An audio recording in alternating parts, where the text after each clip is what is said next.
Mi nombre es Marina Lembo, soy partera universitaria, licenciada obstétrica, egresada de la Universidad Nacional de Buenos Aires y ejerzo como partera hace casi 20 años. He estado en grandes maternidades y en los últimos 15 años me desempeño como partera independiente, lo que significa que trabajo sin supervisión médica, desplegando mis incumbencias profesionales que me permiten asistir mujeres bajo mi responsabilidad y trabajar sí compartiendo los cuidados con otros o tres profesionales de la salud u otras disciplinas. Y a veces hay casos que implican que yo esté más a un costado y que predomine más la referencia o la asistencia de algún otro profesional, como podría ser una médica o un médico obstetra, por ejemplo. Hace varios años que me dedico a la docencia de parteras universitarias, no universitarias, médicos, médicas, generalistas, tanto en mi país, en Argentina, como en otros países. Y siempre encontré muy didáctico compartir historias y contar historias de procesos, historias de embarazos, historias de trabajos de parto, partos y cómo culmina, ¿no? con el parto, nacimiento y el posparto. De esa manera me resulta como mucho más fácil y gráfico poder mostrar y explicar de qué manera una partera marca la diferencia, ¿no? O profesional de la salud en su asistencia y en sus diferentes roles e incumbencias profesionales. En este caso quería compartirles un caso clínico de una familia que asistí en el año 2014, una mujer que cursaba su segundo embarazo y había tenido una muy buena experiencia de un parto institucional.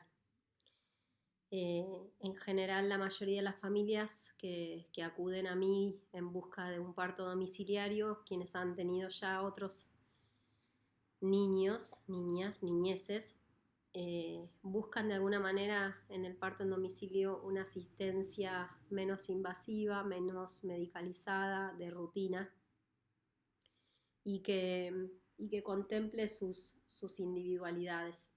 También entender los procesos normales como procesos fisiológicos.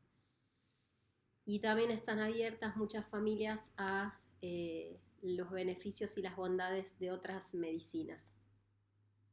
Medicinas tal vez ancestrales, medicinas de las plantas, medicinas complementarias como la homeopatía. Y este caso, en lo personal, a veces cuando tengo que desarrollar el tema del tiempo de nacimiento, ¿no? Y de las edades gestacionales, muchas veces cuento esta historia, este caso clínico en forma de historia. Esta mujer que me había contactado buscando una partera en domicilio, a diferencia de la gran mayoría, no porque le pesara su historia previa de parto y de nacimiento, ellos estaban muy conformes con un parto que habían tenido en un sanatorio en una ciudad grande de la Patagonia, de la región sur de Argentina, y habían tenido la oportunidad de amamantar y de ser asistidos por una partera mayor en el trabajo de parto, mayor por una cuestión de edad. Viajan a Buenos Aires y estaban radicados viviendo y trabajando acá, y comencé a asistirlos en su embarazo. Como parte del plan de parto planificado en domicilio, estábamos empezando a abordar el plan de contingencia, que sería a qué profesional o lugar de traslado sería el que nos recibiría en caso de que en el trabajo de parto a futuro se presentara alguna sospecha de complicación o complicación en curso y necesitara una asistencia más compleja y de lo que se dice otra complejidad, ¿no? Otro nivel asistencial un poco más alto que la tecnología y los tratamientos que pueden estar disponibles en un domicilio. Cuando ella estaba cursando alrededor de las 34 semanas de gestación, 2 días antes de una consulta programada que tenía en un hospital materno-infantil privado de Capital Federal, me comenta que se sentía húmeda y que le quedaban dudas si no estaba empezando a perder algo de líquido amniótico.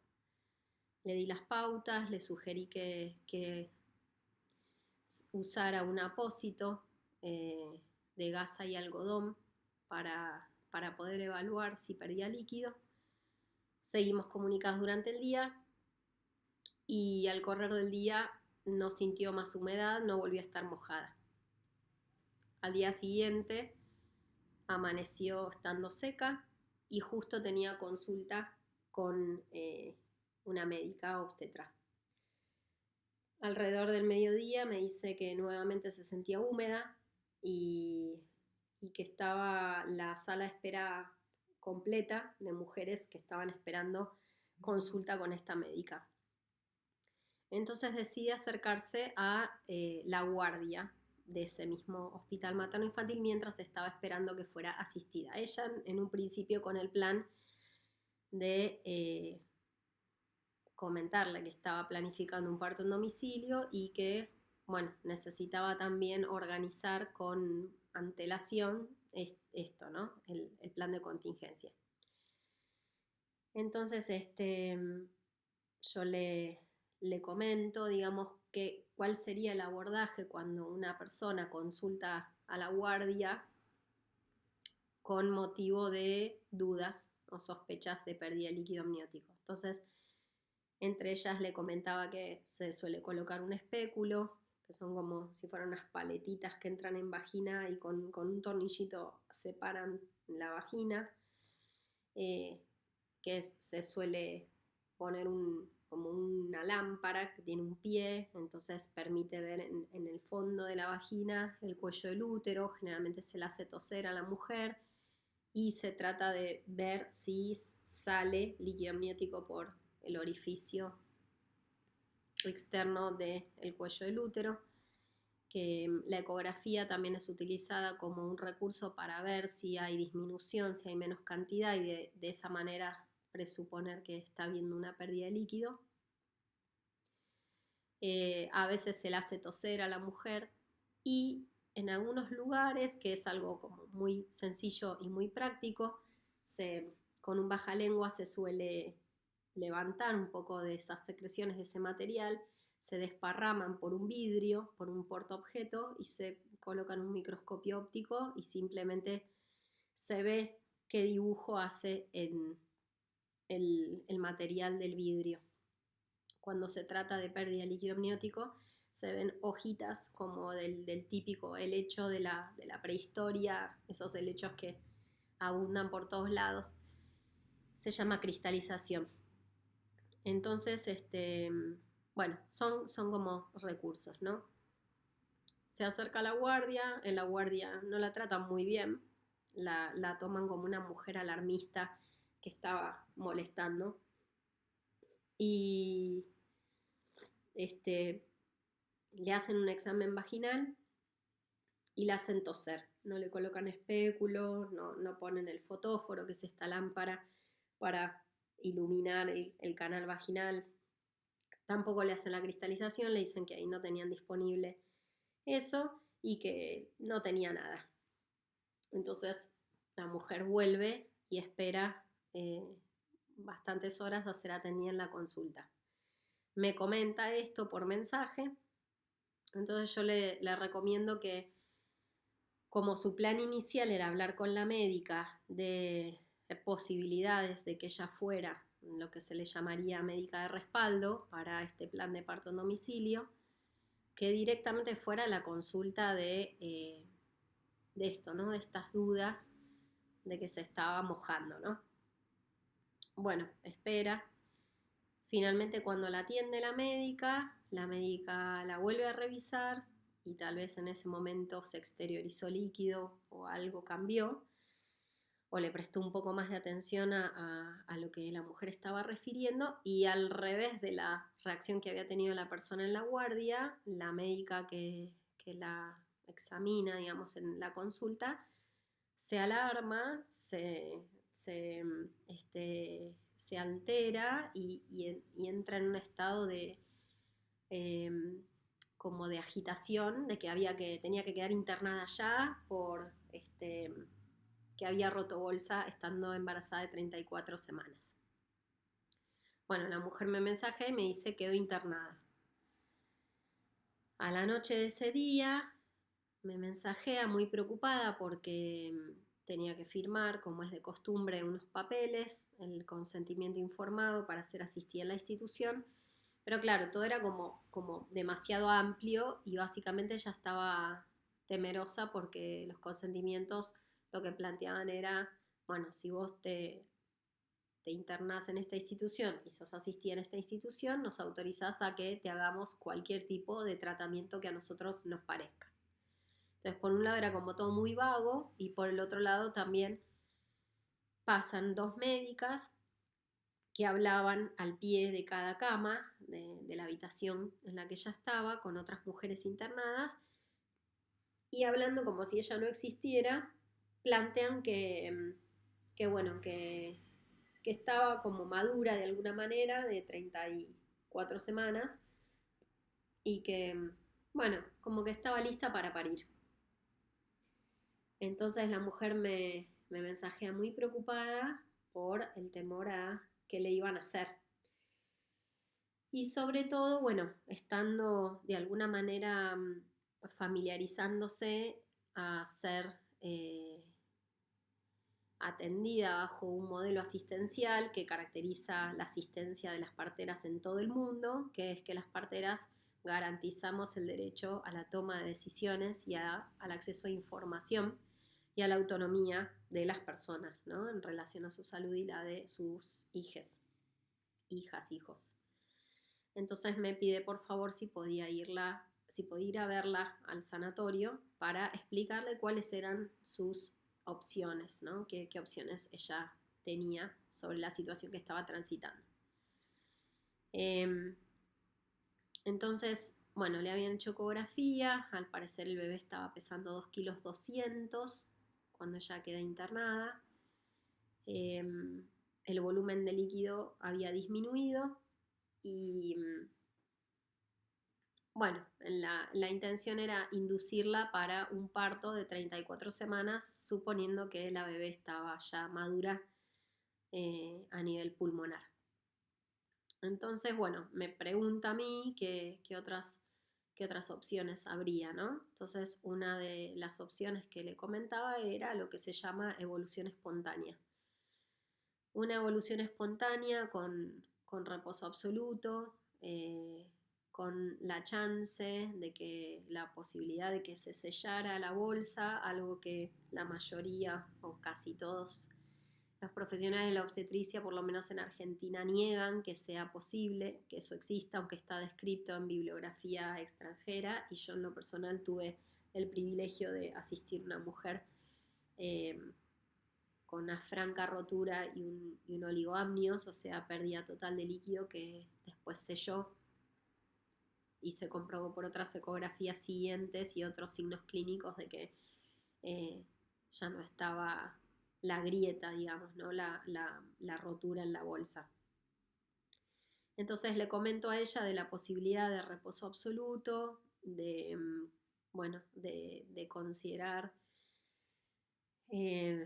un tratamiento preventivo con antibióticos, aunque eso también hace muchos años que en otras latitudes está siendo estudiado y es controversial si realmente el antibiótico como prevención sirve o si realmente sirve cuando hay indicios de infección.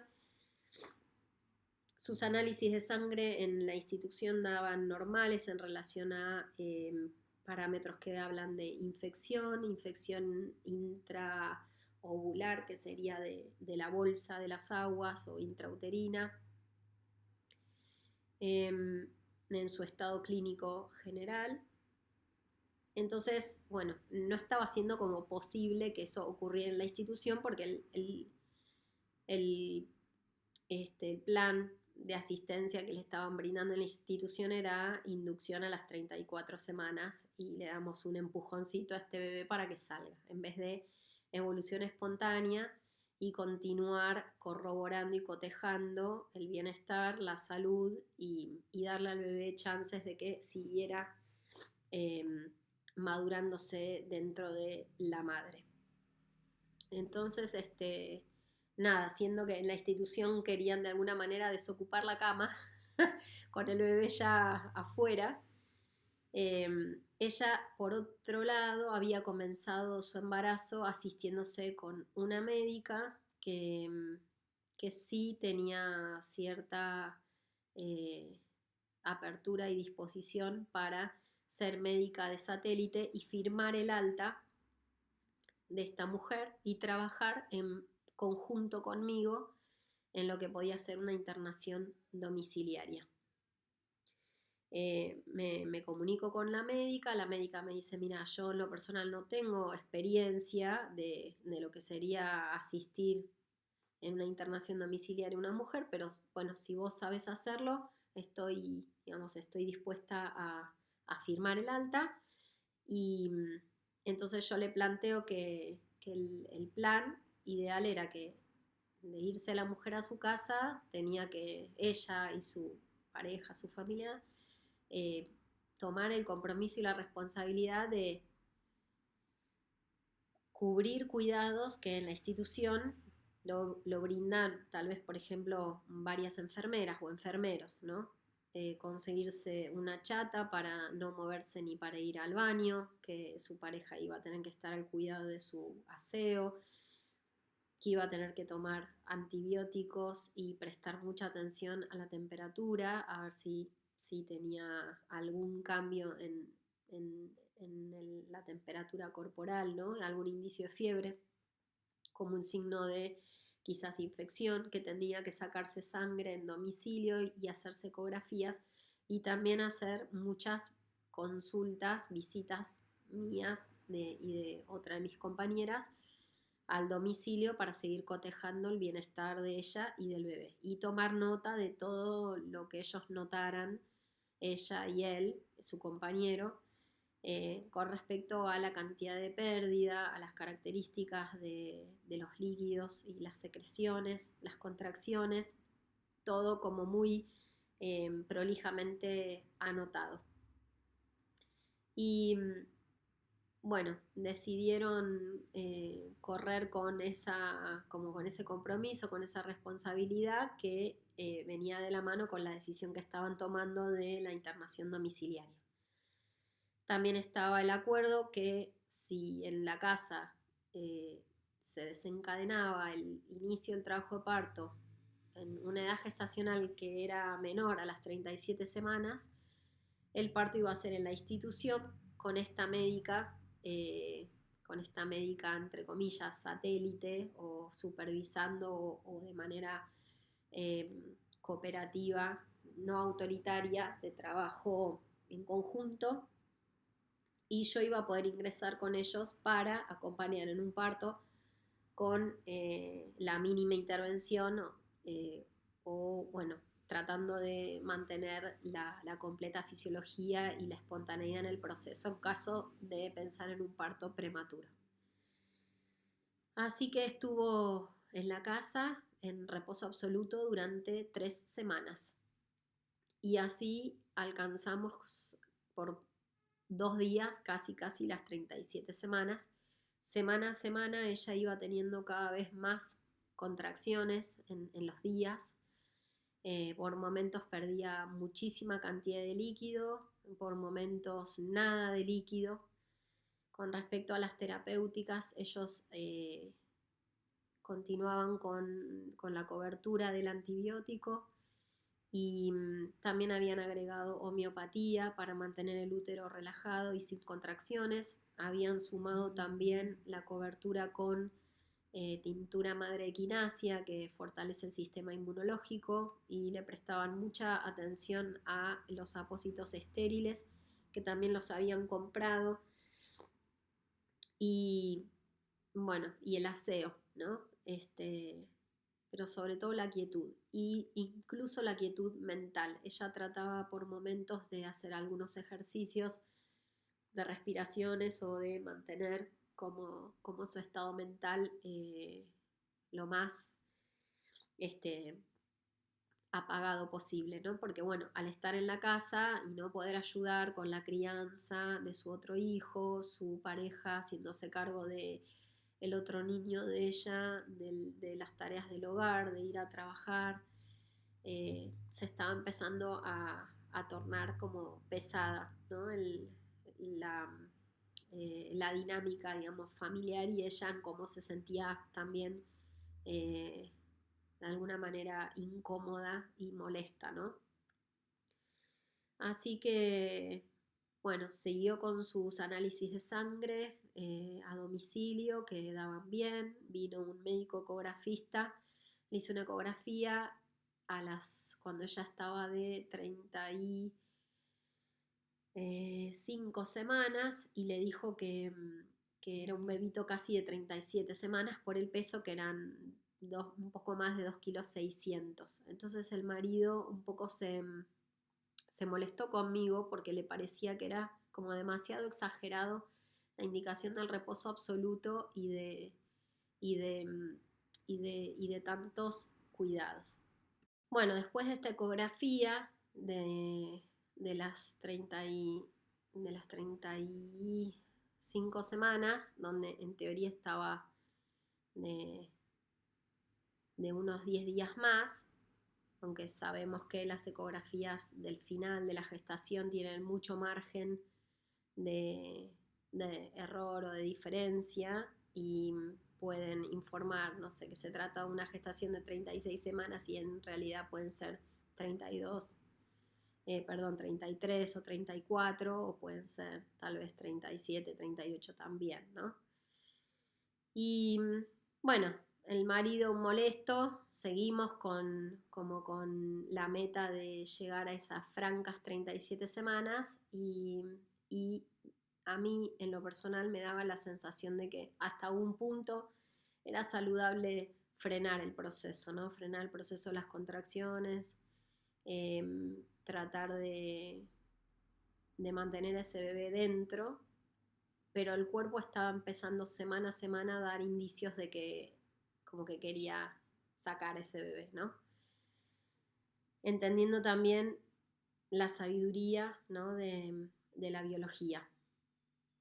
Y como a las 36 semanas, 5 días, ya ella había supuestamente roto bolsa a las 34 semanas, cuando se la interna y después se va de alta, o pide el alta, o fue posible, accedió a ese otro tipo de asistencia porque de casualidad le estaba asistiendo yo. No sé si otro equipo de parto en domicilio hubiera posibilitado, ¿no? esa internación domiciliaria, y hubiera estado dispuesto o dispuesta a semejante también presencia, ¿no? Que también implicaba mayor carga de visitas a domicilio y estar en una comunicación muy fluida, ¿no?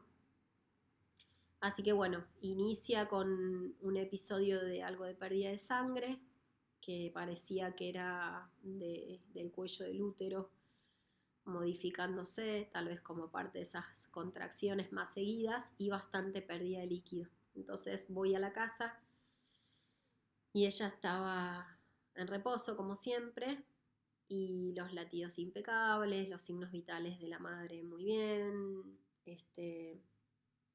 Entonces comparto con ellos que me parecía que ya estaba, que ya era hora, y que se había podido frenar todo, esas casi 3 semanas, faltando 2 días, eran casi 3 semanas completas, y que en lo personal para mí ya era momento de suspender el reposo.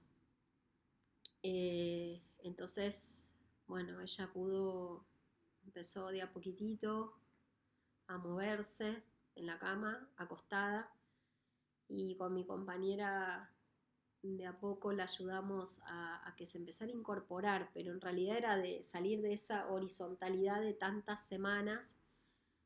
Y bueno, se sentó, se mareaba un poco, se entiende porque todos sus líquidos corporales, ¿no?, tenían como que otra vez repartirse eh, por el cuerpo con la acción de la gravedad y de cómo los líquidos también se movilizan. Bueno, ofrecerle que comiera, que tomara infusiones y, y respirara, y de a poquitito su cuerpo empezara como a prepararse, porque también al haber estado 3 semanas en ese reposo absoluto implicaba como una debilidad general. Una de las primeras cosas que hizo fue ponerse de pie y lo abrazó al compañero, porque ya les había pasado antes que el más mínimo contacto físico que ellos tenían, que ni siquiera era ni un abrazo, ni algo más erótico, erógeno, sexual, caricias, ni besos, ya cuando le higienizaba y le lavaba el pelo, a ella le generaba muchas contracciones ese acercamiento tan mínimo, entre comillas. Entonces también se había indicado que se suprimiera todo tipo de contacto, encuentro, porque le generaba a ella contracciones esta hormona del amor, ¿no?, y del contacto. Y entonces después de muchas semanas fue poder abrazarlo y besarlo y otra vez ver, digamos, su casa y su vivienda con otra perspectiva de lo que era mirarla, no al ras de una cama, que le habían preparado una cama como en el medio de lo que era el living, comedor y la cocina, entonces ella podía ver todo. Y después empezó a dar unos primeros pasos y pudo salir a la terraza de su casita y donde tenían una huerta en macetas. Y bueno, después de estar un par de horas, en general las visitas suelen ser más o menos de 2 horas en los domicilios, a veces de 1 hora, podrían ser de 45 minutos, pero esta visita también era de alguna manera el cierre de una etapa y el abrir otra etapa. Así que hablamos de algunos materiales y elementos que eran necesarios pensando que se avecinaba un nacimiento prontamente,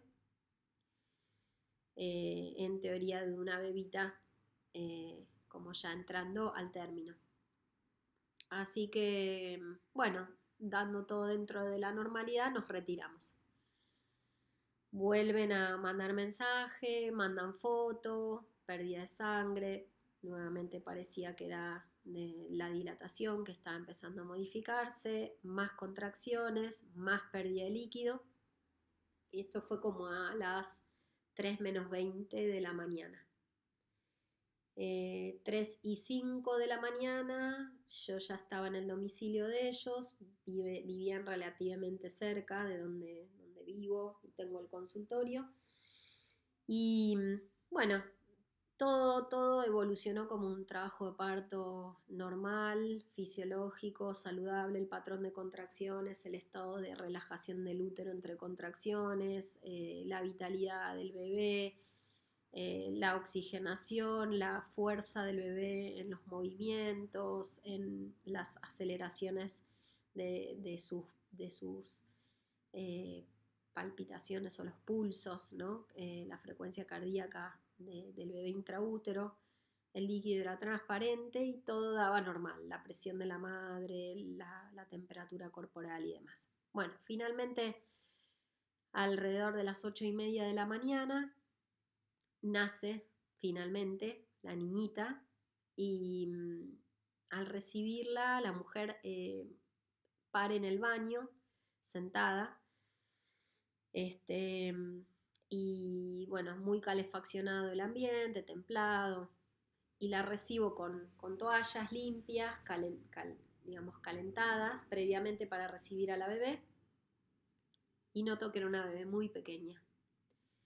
Bueno, respira, llora, todo bien, sin problema. cuando le hacemos el examen físico a la recién nacida, en la pareja de parteras éramos, bueno, yo, que tengo formación de entrada directa a la carrera de partera, pero mi compañera es enfermera con muchos años de experiencia en neonatología y además había hecho una especialidad en obstetricia en otra universidad que no era la que había estudiado yo. Así que bueno, también se sumaba mi experiencia y mis prácticas que desarrollé también en el hospital, en lo que era el recién nacido, y mi compañera con sus conocimientos extras como enfermera. Y por la revisación, el examen físico dio que era una bebita de 34 semanas, cuando las ecografías con sus márgenes de error, los pesos de la bebé con sus márgenes de error, y los cálculos de edades gestacionales, que siempre son como estimados, aproximados, bueno, la pequeña tenía 3 semanas menos de lo que se creía. Con lo cual fue el gran como aprendizaje de que cuando ella es ingresada en esta institución de 34 semanas, considerada como apta para ser sometida a que la indujeran a parir con drogas y procedimientos, en realidad ella estaba embarazada de 31 semanas y ese bebé sin duda no iba a estar maduro en cuanto a su función pulmonar, su maduración pulmonar, quizás tampoco para sobrellevar un parto o un nacimiento tan saludablemente, ni que hablar sin contar con la fuerza y la maduración para poder succionar y alimentarse por sus propios medios. Y bueno, todo lo que implica un bebé prematuro, ¿no? En una tecnología que es incubadora, estufas, todo artificial, lejos de la madre. Con horarios restringidos, ¿no? Tocarlo al bebé de a poquito, por momentos, de a ratitos, que no vaya a hacer que se agite, ¿no? Que se ponga nervioso, nerviosa. Bueno, sabemos que todo eso se torna bastante dificultoso para lo que implica la recuperación y pronta, ¿no? Y un desarrollo con las mejores chances posibles. Pero bueno, parecía como, no importa, sacarlo a las 34 semanas, total, si es de menos, lo pasamos a neo y que se hagan cargo los de neonatología y mami, te damos el alta y vení en horario de visita y cuando puedas a pasar tu recuperación postparto en una sala de espera entrando y saliendo de una terapia intensiva neonatal, que si además hay un bebé complejo que necesita ser reanimado o que se acaba de morir y bueno, te perdiste el horario, no vas a poder entrar o vas a tener que seguir esperando afuera, ¿no? Aunque suene brutal, suele ser así. Así que con esta manía en la cual el papá de este bebé intraútero, también entendiendo que se dejaba guiar por lo que había dicho el ecografista en la última ecografía, que el bebé ya estaba maduro y demás, y ya estaba listo, y para qué tanta rigidez con el tratamiento y el reposo. Finalmente la partera, con su extra de precaución, estuvo bastante atinada, ¿no? Pesamos a la bebé pesaba menos de 2,4 kilos, 2,360 kilos, y bueno, inmediatamente la indicación fue contacto piel con piel, mamá canguro, papá canguro, restringir visitas, la casa completa, una estufa, una incubadora, lavado de manos. Por suerte la bebé se prendió al pecho sin ningún problema. La expulsión de la placenta fue alrededor de 1 hora posparto y el cordón umbilical se cortó después de ser expulsada la placenta.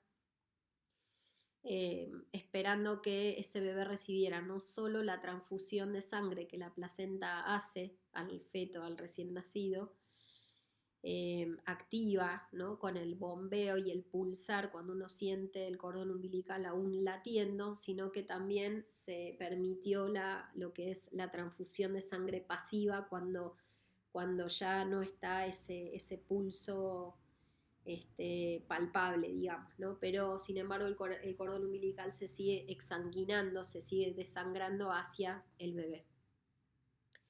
Bueno, como se trata de un bebé sorpresivamente prematuro, excedía las incumbencias profesionales de la partera en la asistencia de madre y bebé de términos sanos, normales y demás.